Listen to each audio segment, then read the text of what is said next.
बिस्मिल्लाहिर्रहमानिर्रहीम। अस्सलाम वालेकुम नाजरीन, आप देख रहे हैं चैनल एस्ट्रोलॉजर मौज़म ख़ान और मैं हूं मौज़म ख़ान। 22 अगस्त से हमारा सितंबर शुरू हो जाता है एस्ट्रोलॉजिकली। तो हम ये देखेंगे इस ख़ास वीडियो में कि सितंबर जो है, सितंबर में हालात क्या रहेंगे, सितंबर में प्लैनेटरी कंडीशन क्या है, सितंबर में क्या होने जा रहा है इंटरनेशनली और लोकली।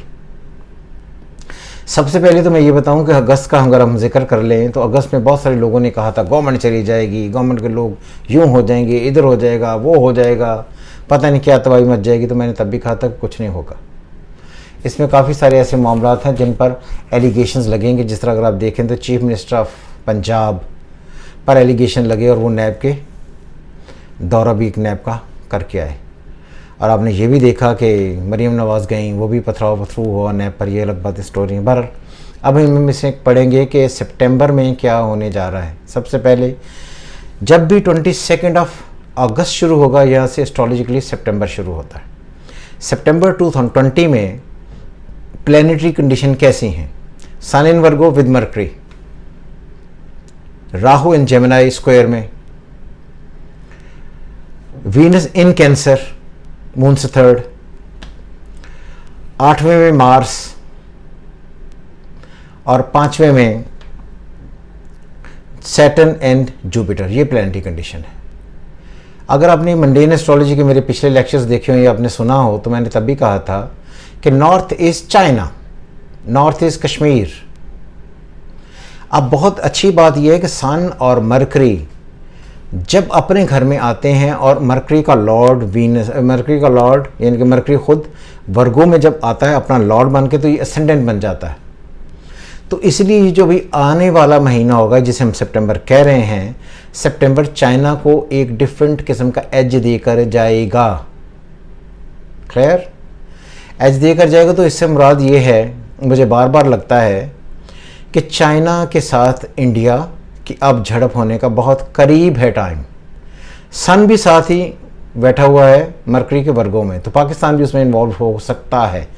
मगर अगर ये वार होती है, जिसके चांसेस थोड़े हैं, बहुत एक्स्ट्रा ऑर्डिनरी चांसेस नहीं हैं, तो ये एक अनकन्वेंशनल टाइप ऑफ रिलेशनशिप या अनकन्वेंशनल टाइप ऑफ बात जो है वो होने के चांसेस होंगे, जिसे हम पूरी तरीके से ट्रू जेन्युइन वार नहीं कह सकते। हम उसे कह सकते हैं अनकन्वेंशनल अफेयर होगा, अनकन्वेंशनल वार हो सकती है कुछ दिनों के लिए।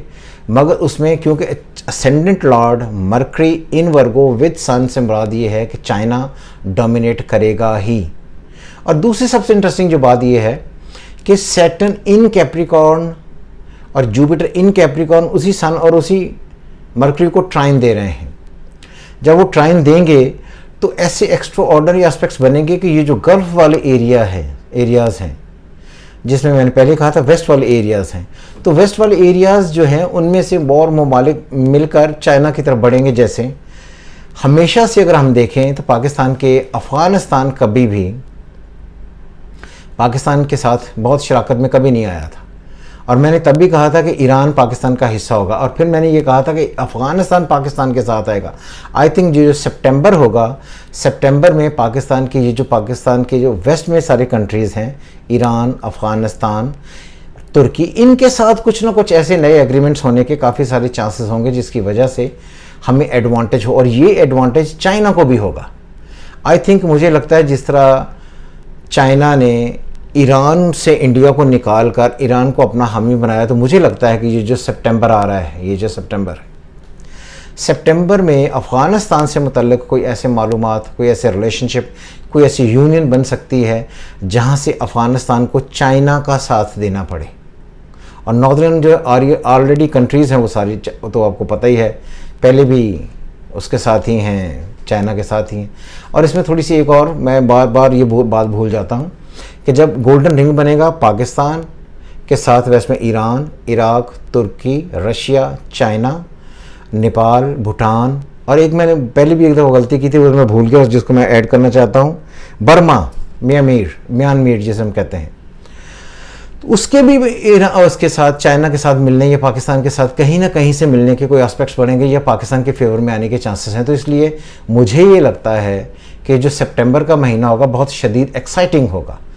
और ये बात भी याद रहे, मरकरी से जब जुपिटर 5th में आता है, जैसे आज कैप्रिकॉर्न में है, वर्गो, लिब्रा, स्कॉर्पियो, सेक्टेरियस, कैप्रिकॉर्न, तो ये 5वां घर ट्रैवल को डील करता है। तो मुझे लगता है कि जिस तरह 26 फरवरी को, उस वक्त कुछ ऐसे 29 फरवरी को कुछ ऐसा हुआ था जिसमें प्लेन आया, फिर प्लेन गिरा, फिर इस तरह के मामला तो फरवरी में आए थे।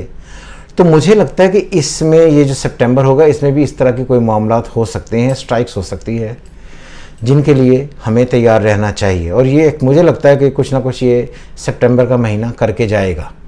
मार्च को स्क्वायर भी है, तो इसलिए मुझे लगता है कि वो तारीखें जो 10, 11, 12, 13 से लेकर 18 तक का, ये जो 10 से 18 तक का जो सितंबर का टाइम होगा, ये काफ़ी क्रिटिकल होगा। इसमें काफ़ी सारी खबरें आ सकती हैं। ये इंटरनेशनली ये सारा सिनेरियो क्रिएट होगा। इसमें 3 मेजर चीज़ें होने जा रही हैं। नंबर 1, कोई ऐसा कॉन्फ्लिक्ट जो एयर टू एयर हो, स्ट्राइक्स हों, इसके काफ़ी चांसेस हैं। Secondly, Afghanistan can be the part of a negotiation, I would say, related to China, या कोई ऐसा एग्रीमेंट, फ्रेंडशिप की कोई ऐसी बात हो सकती है, कोई डील हो सकती है, कोई ऐसी चीज़ हो सकती है जिसमें अफ़गानिस्तान में कोई और बेहतरी आने के चांसेस, जो पाकिस्तान के लिए बहुत बेहतरी हुई, ये चांसेस आने के हैं। अब आ गई लोकल। मरकरी जब भी अपने घर में आता है तो mercury is the Lord of communication, clear. और ये जो कम्युनिकेशन है, अगर हम इसको देखें तो ये सन भी साथ में ही है। और जब मून थोड़ा सा आगे ट्रैवल करेगा तो आई थिंक कि आपको लगेगा कि बहुत सारे इल्ज़ामात की बौछार हो रही है, नई तहकीक हो रही है, इन्वेस्टिगेशंस हो रही हैं, कुछ ऐसे पेपर निकल आए हैं जिनकी वजह से कुछ और मामला सामने आए। मुझे लगता है कि गवर्नमेंट के लोगों के लिए भी थोड़ा सा ज़्यादा क्रिटिकल हो सकता है कि उनके लिए कोई डॉक्यूमेंट ऐसे जो एलिगेशन की सूरत में उनके अगेंस्ट इस्तेमाल किए जाए। वर्बल कोई ऐसी टॉक हो सकती है जिससे इख्तलाफात फैले। बहरहाल ये जो सितंबर का महीना है, ये किसी भी तरीके से बहुत अच्छा महीना नहीं है लोकल और इंटरनेशनल दोनों सब्जेक्ट्स के लिए। तो इसलिए काफ़ी सारे मामला इसमें आपके सामने आएंगे, और मैं इसे कहता हूँ कि that would be an exciting month for almost everyone, for specially for Pakistan, for China. तो ये एक्साइटमेंट जो होगी, अगर आप देखेंगे तो इसमें काफ़ी सारी चीज़ें हैं। और यहाँ पर पहले भी मैं ये बताऊँ कि सन मरकरी का दोस्त ज़रूर है, मगर राहु की स्क्वायर में है। जब राहु की स्क्वायर में होता है तो it is the east which is India. तो आई थिंक कोई ऐसे क्रिटिकल सिचुएशंस होंगी जिसमें इंडिया को घुटने टेकने पड़ें। इस बात पर आप ध्यान देना है। इसलिए मेरे एतबार से जो मैंने आपको कहा 10 से लेकर 18 तक की जो डेट्स हैं ये डिफ़िकल्ट होंगी। आप मेरी इस वीडियो को अगर पसंद करें तो अपने कमेंट्स हमें शेयर कर सकते हैं। मैं आपके कमेंट्स जो है उन पर अपने जवाबात भी दूंगा। लोग मुझसे बार बार ये पूछते हैं मेरा नंबर क्या है। मेरा टेलीफोन नंबर है, व्हाट्सएप नंबर है 032144192444। आप ये मेरी जब वॉल यूट्यूब पर जाएंगे या उस पर खोलेंगे तो आपको वहाँ पर भी ये मेरा नंबर नज़र आ जाएगा। तो इसलिए मुझे बार बार ये कहना अच्छा नहीं लगता। बहरहाल हमेशा की तरह खुदा हाफिज़, पाकिस्तान जिंदाबाद।